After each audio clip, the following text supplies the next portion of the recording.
Assalamualaikum warahmatullahi wabarakatuh. Perkenalkan, nama saya Iis Apriani, saya dari kelas 12 nomor 3. Baik, di sini saya akan membahas tentang dinamika pemerintahan di Indonesia.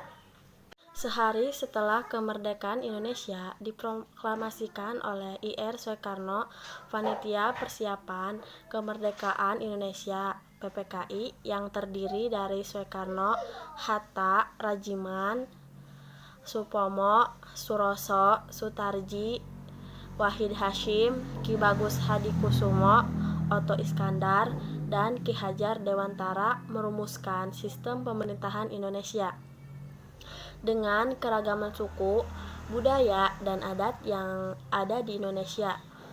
Pengukuhan dan pengesahan sistem pemerintahan Indonesia berlangsung cukup lama dan sangat sengit.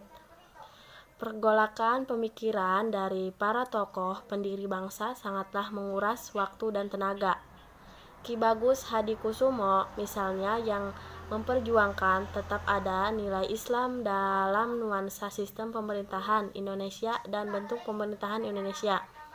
Berbeda pemikiran dengan Hatta yang menurut Ki Bagus Hadikusumo sendiri sangat-sangat liberal. Hasil dari rapat PPKI ini kemudian menetapkan Undang-Undang Dasar 1945 menjadi konstitusi. Di dalamnya termuat semua hal yang menjadi dasar negara Republik Indonesia serta tujuan negara Republik Indonesia. Selain itu, hasil rapat juga menetapkan bahwa sistem pemerintahan presidensial yang sangat tepat dan relevan dengan situasi dan kondisi di Indonesia.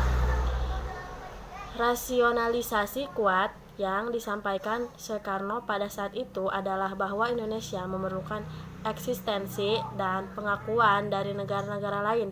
Untuk itu diperlukan stabilitas ekonomi dan politik bagi negara baru.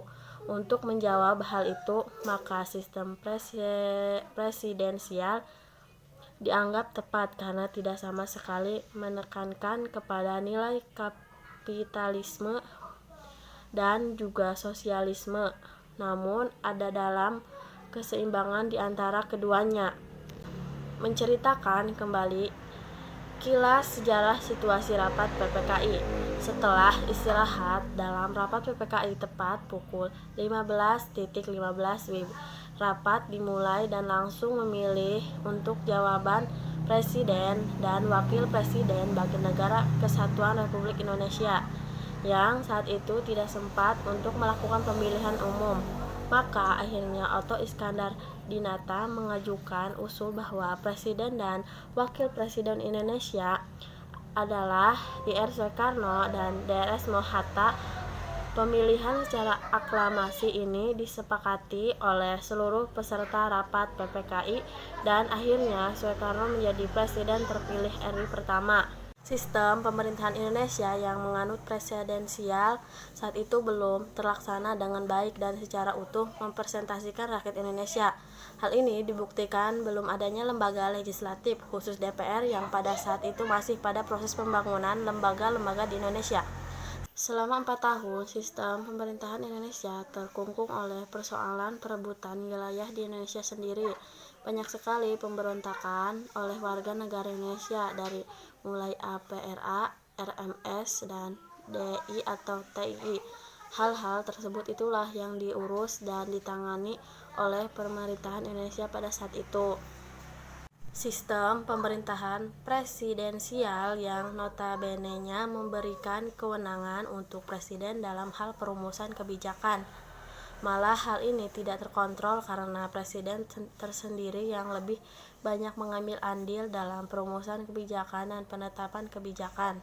Selain itu, kekuasaan eksekutif yang seharusnya dipilih oleh pemilihan umum, hal tersebut belum dijalankan.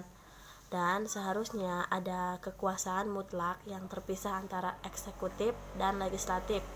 Namun pada saat awal berdirinya di Indonesia, penerapan sistem ini masih terpincang-pincang. Hingga sampailah pada tanggal 27 Desember 1949.